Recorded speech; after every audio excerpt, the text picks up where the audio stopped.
आइए, सुनिए,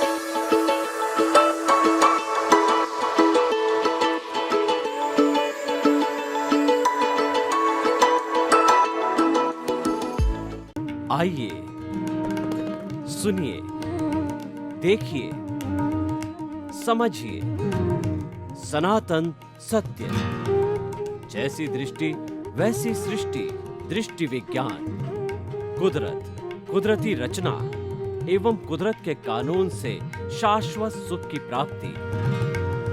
जोधपुर के परम पूज्य महात्मा उपासक प्रोफेसर डॉक्टर सोहन राज तातेड़ के निर्देशन में सनातन सत्य। जैसी दृष्टि वैसी सृष्टि, दृष्टि विज्ञान।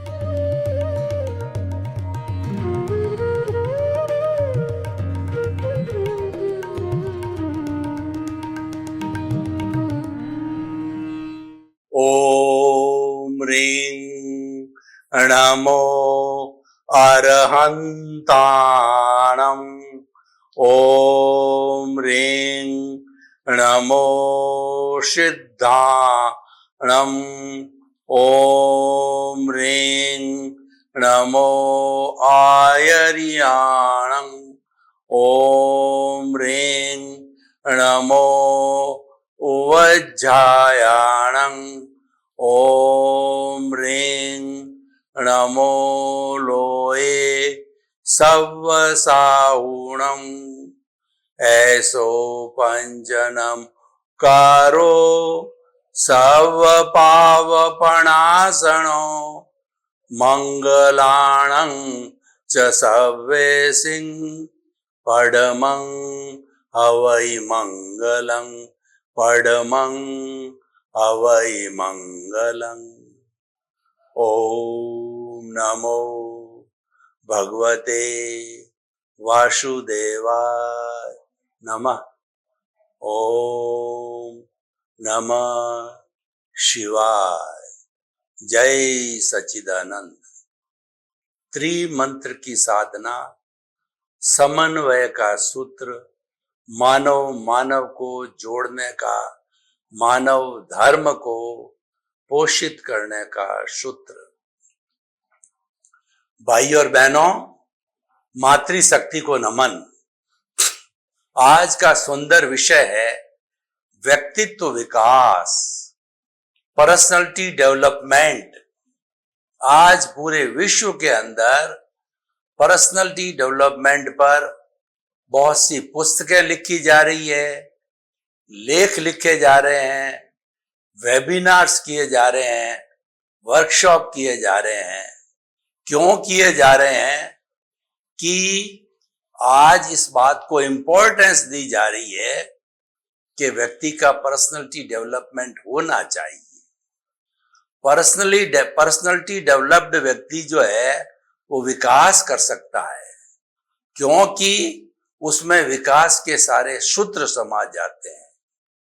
अब पर्सनालिटी कहते किसे हैं, ये हमको देखना है।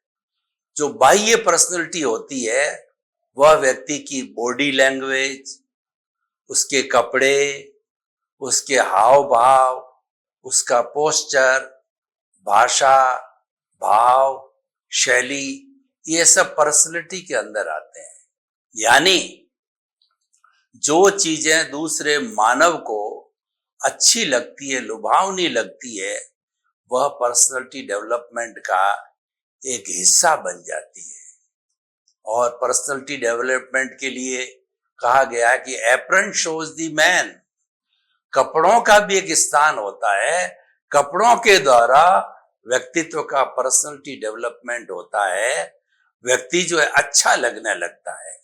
उसी तरीके से व्यक्ति के चलने का ढंग, बैठना का ढंग, बातचीत करने का ढंग और उसके शरीर के अवयवों को हिलाने का ढंग, पोस्चर का ढंग, वह भी पर्सनालिटी डेवलपमेंट का एक हिस्सा बनता है। और उसके अलावा आप कैसे शब्दों का विन्यास करते हो। जैसे कोई व्यक्ति आया तो हमने कहा सुस्वागतम, वेलकम, आइए, पधारिए, विराजिए, बैठिए। ये एक अच्छी पर्सनालिटी के जो सूत्र है। और किसी व्यक्ति से जाने अनजाने में हमने कोई गलती कर दी तो हम बोलते हैं कि सॉरी। सॉरी बहुत छोटा शब्द है, लेकिन ये जो है समाधान मूलक है। हमने कितनी भी बड़ी समस्या हमारे सामने आ गई और किसी के साथ में हमने मिसबिहेवियर कर दिया, तो उसको अगर रेक्टिफाई करना है, करेक्शन देना है, धोना है, तो सॉरी शब्द जो है बहुत महत्वपूर्ण शब्द होता है। और अध्यात्म की भाषा में इसको कहा जाता है मिच्छामि दुक्कडम, और कहा जाता है कि जो खमत खामना, यानी मैंने जो आपको कष्ट दिया, आपके साथ में आपको बुरा लगा, दुर्व्यवहार किया, उसके लिए मैं क्षमा प्रार्थती हूं। और यह भी कहा जाता है खामे मि सब जीवे सब्बे जीवा खमंतु में मिट्टी में सब भुएसु वेरंग मज्जन के नहीं, यानी इस दुनिया में समस्त जीवों को मैं क्षमा याचना करता हूं, वे मुझे क्षमा करें। मेरा दुनिया में किसी से वैर विरोध नहीं है, मेरा दुनिया में कोई विरोधी नहीं है, दुश्मन नहीं है, मेरी सबके साथ मित्रता है। ये मित्रता का बहुत अच्छा सूत्र है। यह कहा जाता है कि जे कम्मे सूरा से धम्मे सूरा, जो कर्मवीर होते हैं वही लोग धर्मवीर होते हैं। केवल अपनी एनर्जी का रूपांतरण होता है। कर्मवीर का अर्थ होता है जिसकी बॉडी के संगीण अच्छे होते हैं, वह काफी देर तक एक आसन में बैठ सकता है, अपने चित्त को स्थिर कर सकता है, बॉडी को मूर्तिवत बना करके अच्छा ध्यान कर सकता है। यानी बॉडी को साधने वाला जो है वह व्यक्ति अच्छी साधना कर सकता है। इसीलिए जो वो कम्मे सूरा कहलाता है वही व्यक्ति धर्मवीर होता है। केवल अपनी मानसिकता का जो ट्रांसफॉर्मेशन होता है, मानसिकता का जो है दृष्टि परिवर्तन होता है, वह जो हमारी एनर्जी दूसरी तरफ जा रही थी उसको हम सही एनर्जी में लाते हैं। जैसे कि कुंडलिनी जागरण का उदाहरण है, जिसको अंतर यात्रा भी कहते हैं। उसमें हमारी रीढ़ की हड्डी का जो निचला हिस्सा होता है वहां एक समुद्र की तरह, तालाब की तरह हमारी विटालिटी, एनर्जी सब इकट्ठी की हुई होती है। उसका एक तालाब और सागर होता है। और कॉमन जो व्यक्ति होता है उस विटालिटी को, उस एनर्जी को जो है वो भोग में, विलास में, बच्चे पैदा करने में, पांच इंद्रियों के सुख के अंदर, ऐश आराम में, खाओ पियो मौज करने के अंदर है, उस एनर्जी को खपा देता है। कोई विशेष उपयोग नहीं होता है। लेकिन जो व्यक्ति ज्ञानी पुरुष होता है, साधक पुरुष होता है, वो उस शक्ति को वहां रीढ़ की हड्डी का निचला केंद्र, शक्ति केंद्र से उठा करके सहस्त्र सार तक ले आता है। उसका पूरा प्रयोग है। उसका प्रयोग जो है हम आपको वो अभी कराना चाहते हैं। क्यों कराना चाहते हैं? कि आपको पर्सनालिटी डेवलपमेंट के अंदर ये बहुत बड़ा हेल्पफुल होगा कि आपकी विटालिटी को आप यहाँ ज्ञान केंद्र पर एकत्रित करो। ज्ञान केंद्र पर विटालिटी एकत्रित करने में हमारी एकाग्रता बढ़ती है और हमारा शरीर स्थिर रहता है। और सबसे बड़ी बात है, ज्ञान का विकास होता है, क्योंकि आत्मा ही ज्ञान है, ज्ञान ही आत्मा है। अगर हम भीतर के जगत को, हमारे अस्तित्व को जानना चाहते हैं तो हमें ज्ञान लेना चाहिए, क्योंकि ज्ञान है वह हमारा सबसे हमको भटकाने वाला तत्व अज्ञान है। अज्ञान को हम ज्ञान के द्वारा समाप्त कर सकते हैं। घना अंधेरा हो और तिमिर हो और उसके अंदर एक दिया जला दिया जाता है तो वो दिया उस घने अंधेरे को चीर देता है, प्रकाश कर देता है। इसीलिए हमारे भीतर अगर ज्ञान की निष्पत्ति हो जाती है तो वह अनादि अनंत काल से चले आ रहे अज्ञान, कार्बन, शरीर, कॉजल बॉडी, लिंग शरीर को जो है वो समाप्त कर देता है और हम जो है वो विशुद्ध अवस्था में आकर के सिद्ध बुद्ध मुक्त तक भी बन सकते हैं। ये सारा कराने वाला अज्ञान होता है। अज्ञान की समाप्ति के लिए ज्ञान का जो है वह बढ़ना चाहिए और वो सहस्त्र सार के अंदर ज्ञान केंद्र पर जो है विटालिटी को लाने से बढ़ेगा। तो आप जो है प्रयोग कीजिए। दोनों आंखें कोमलता से बंद, रीढ़ की हड्डी एंटीना की तरह सीधी और मूर्तिवत होकर के जितनी देर में आराम से बैठ सकते हैं बैठ जाइए।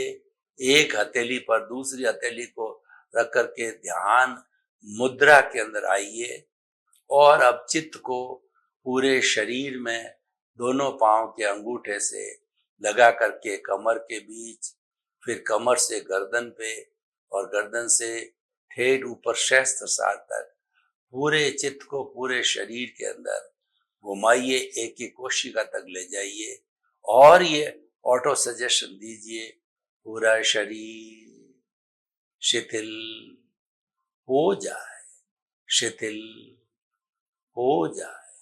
अनुभव कीजिए पूरा शरीर शिथिल हो गया है, पूरा शरीर रुई की भांति हल्का हो गया है।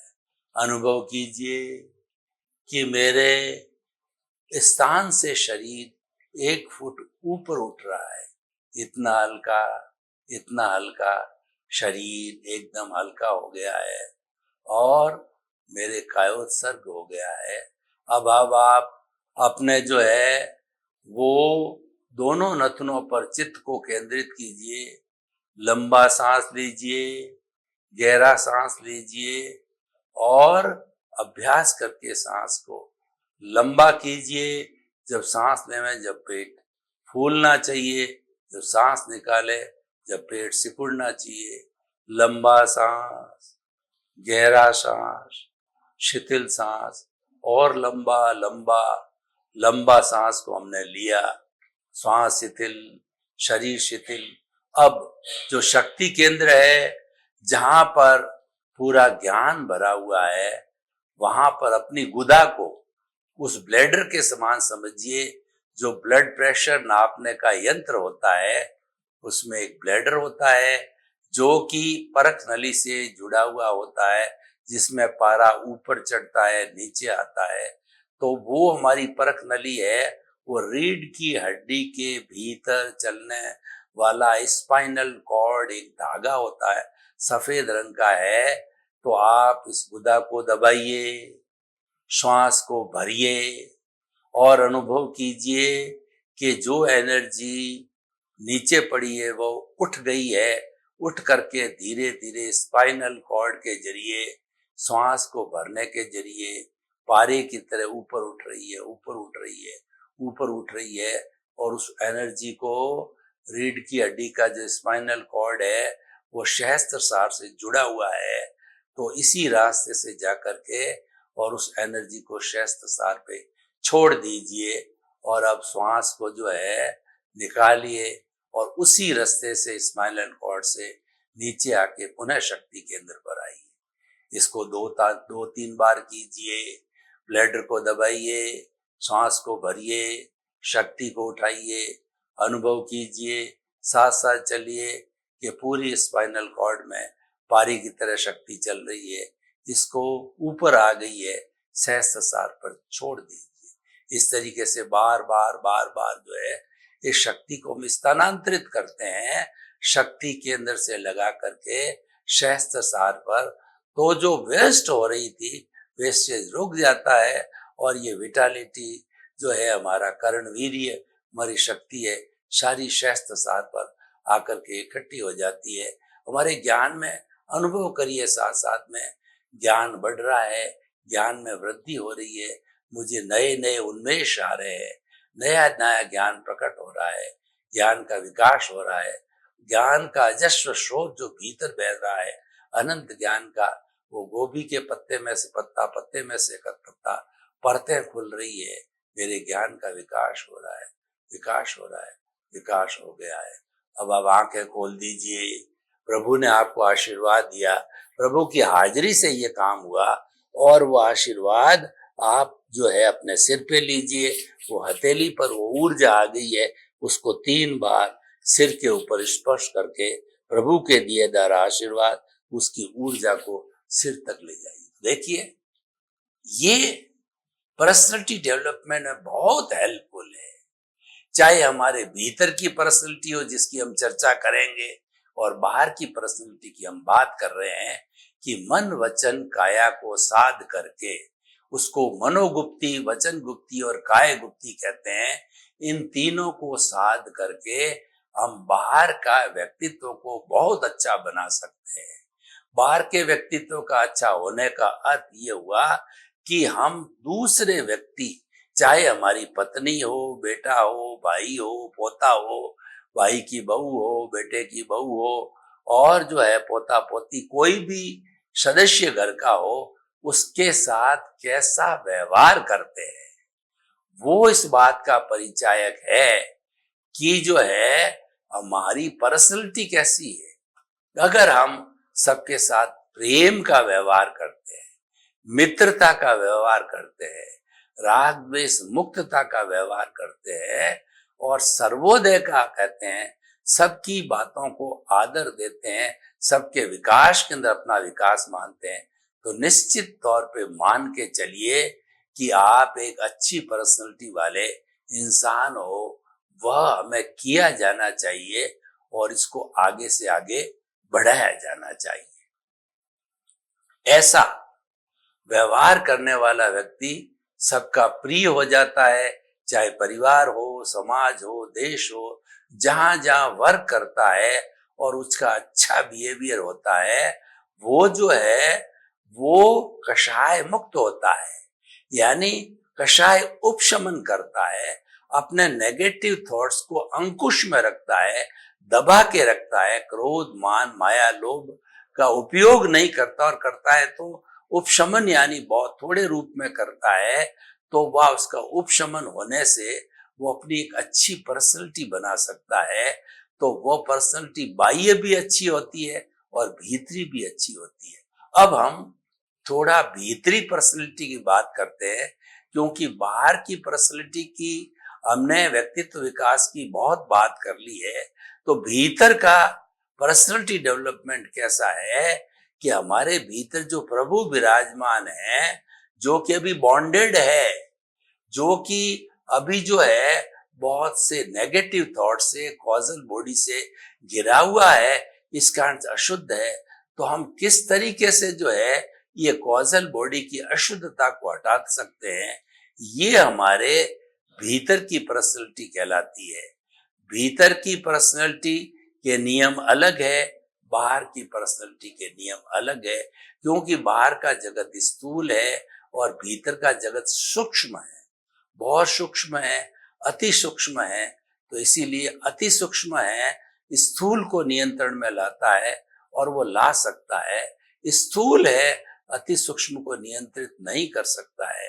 तो इसीलिए जो हमें भीतर जो हमारे भाव कैसे है, बाहर हमारा बिहेवियर कैसा है और भीतर के भाव कैसे हैं, उसके अनुसार पर्सनैलिटी डेवलपमेंट होता है, क्योंकि भाव शुद्धि ही सच्ची शुद्धि है। इंसान का रूपांतरण शुभ भावों से होता है, शुद्ध भावों से होता है, और वो सारा रूपांतरण तेजस शरीर अवचेतन मन जो भीतर है उससे होता है, और वो उतरता है, चेतन मन के ऊपर उतरता है, और उस चेतन मन की सहायता से जो हमारे भाव भीतर से आ रहे हैं वो भाव लेश्या स्वरूप होते हैं। कृष्ण नील कापो तेजो पद्म शुक्ल लेश्या, 6 तरह की लेश्या स्वरूप होते हैं। यानी कृष्ण नील कापो तो अशुभ भाव है और तेजो पद्म शुक्ल लेश्या शुभ भाव है। तो हमारे जो शुभ, एक तो शुभ भाव भीतर से जो हमारे कार्बन शरीर से चल के अध्यवसाय से होकर के, और वो हमारे तेजस शरीर को टच करते हैं। ये तो हमारा नॉर्मल रूटीन है जो कि ऑटो मोड से चलता है, उदय और प्रारब्ध के अनुसार चलता है। और दूसरा, जब उदय प्रारब्ध हो गया तो हमारा रियल पुरुषार्थ क्या होता है कि हम जो अशुभ भाव भीतर से आ रहे हैं उसके सामने शुभ भावों को खड़ा करते हैं। भीतर से कृष्ण नील कापो तेजा लेश्या आ रही है, तो हम तेजस शरीर से पहले जो है उसके जो है वो तेजो पद्म और शुक्ल लेश्या को खड़ी कर देते हैं। छोटे दादे के सामने बड़ा दादे को खड़ा कर देते हैं, क्रिया के सामने बड़ी प्रतिक्रिया करने लग जाते हैं, तो क्रिया या छोटा दादा दब जाता है। यानी शुभ भावों के शुभ संकल्प के साथ खड़े होने से जो है अशुभ भाव दब जाते हैं। तो ये बहुत बड़ा एक पर्सनैलिटी का सूत्र, इसकी टेक्निक आनी चाहिए।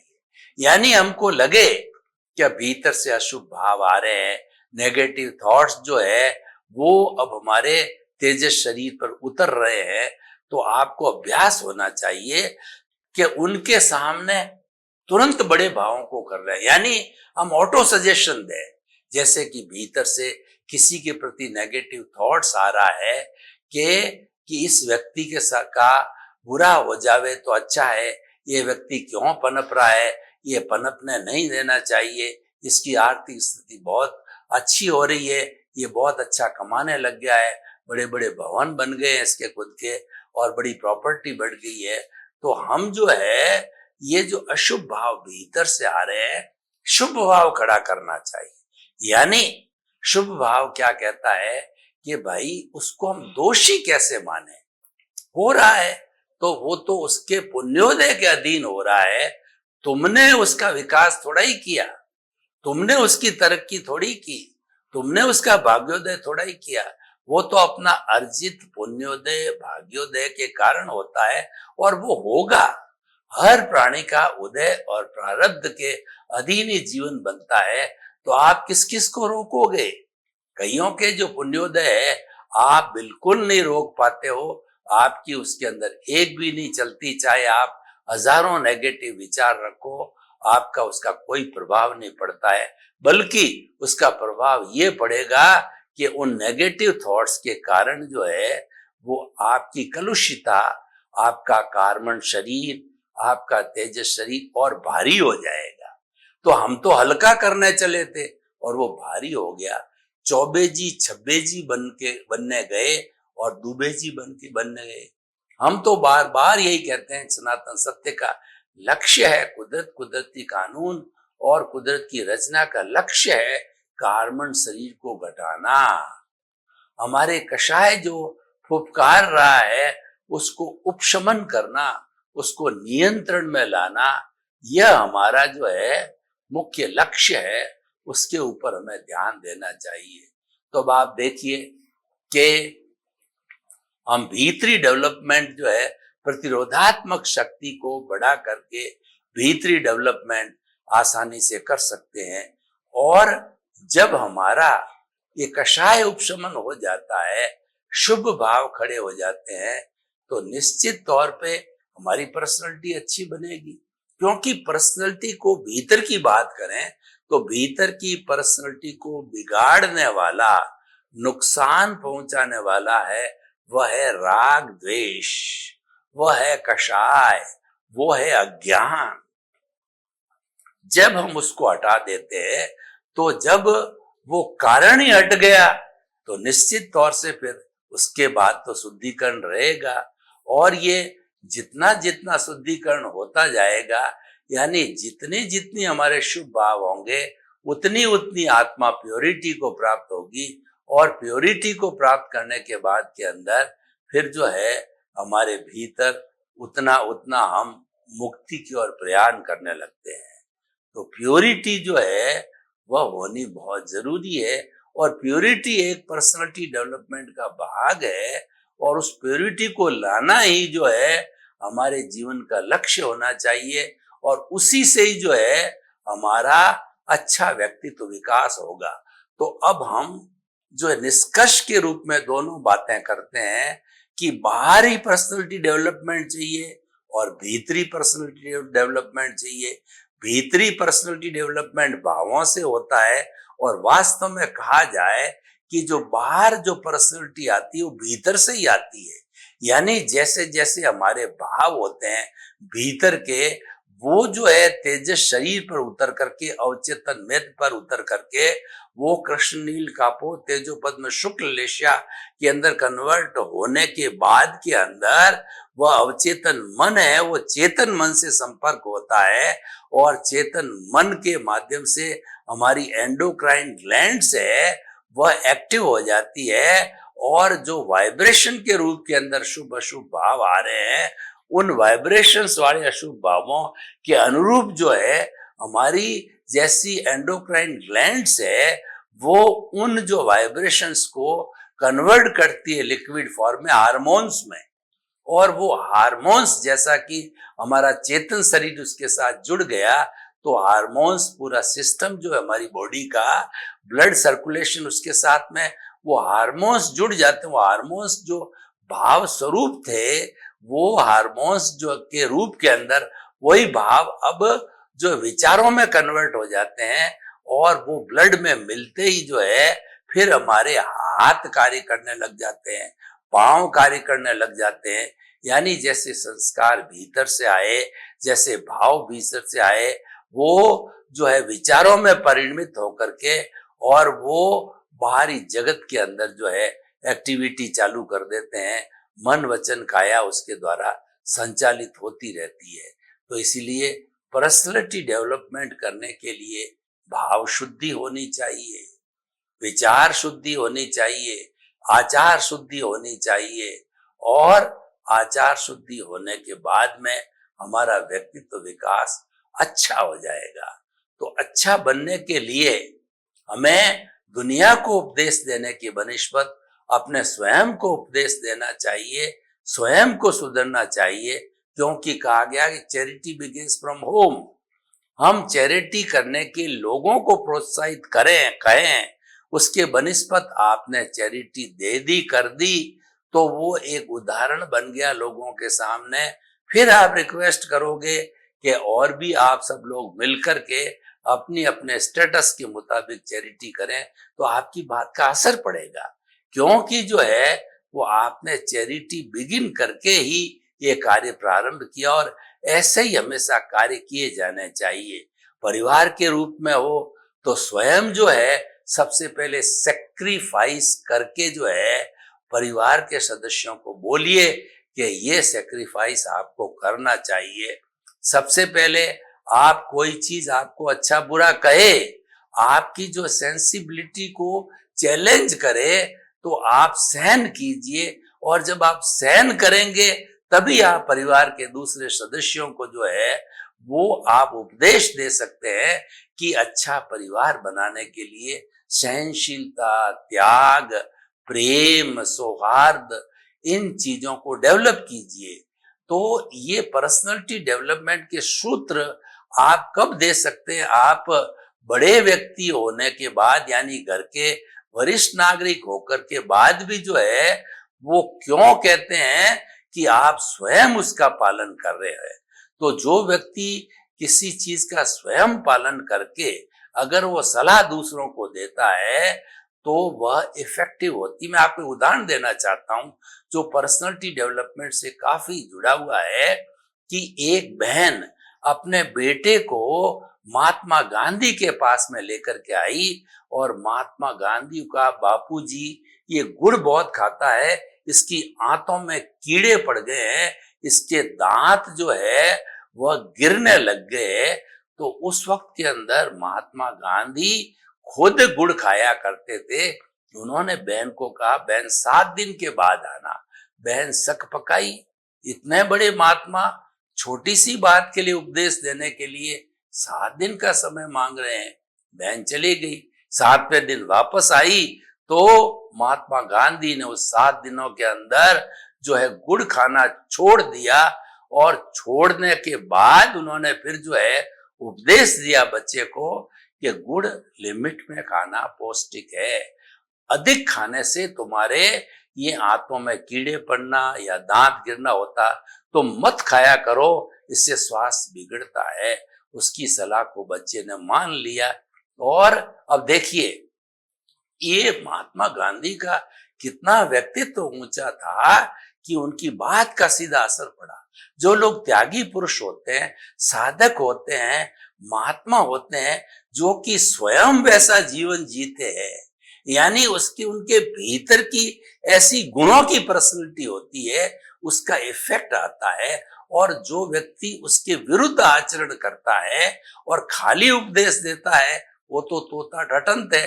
मैं आपको एक उदाहरण देना चाहता हूं कि एक व्यक्ति ने आधा घंटे का प्रवचन दिया बड़ी पब्लिक गैदरिंग को कि चाय नहीं पीनी चाहिए, चाय में कॉफीन होता है, ये भी होता है, लत पड़ती है और भूख मारी जाती है, सब उसने जो है दिया। और जब भाषण समाप्त हुआ तो होटल वाले को कहा कि प्लीज थोड़ी सी चाय पिला दीजिए। तो बताइए कि एक तरफ तो वह लोगों को उपदेश दे रहा है, एक तरफ उसका सेवन कर रहा है, तो ये पर्सनैलिटी कहाँ हुई? ये क्या डेवलपमेंट हुआ? ये तो एक धोखा है, ये तो एक गलत बात है। तो जीवन में अच्छी पर्सनैलिटी डेवलपमेंट का मतलब वो है कि चरित्र अच्छा बनाइए, ये भीतर की पर्सनैलिटी डेवलपमेंट है। और बाहर का पर्सनैलिटी डेवलपमेंट है कि हर एक के साथ में आप अच्छा व्यवहार कीजिए।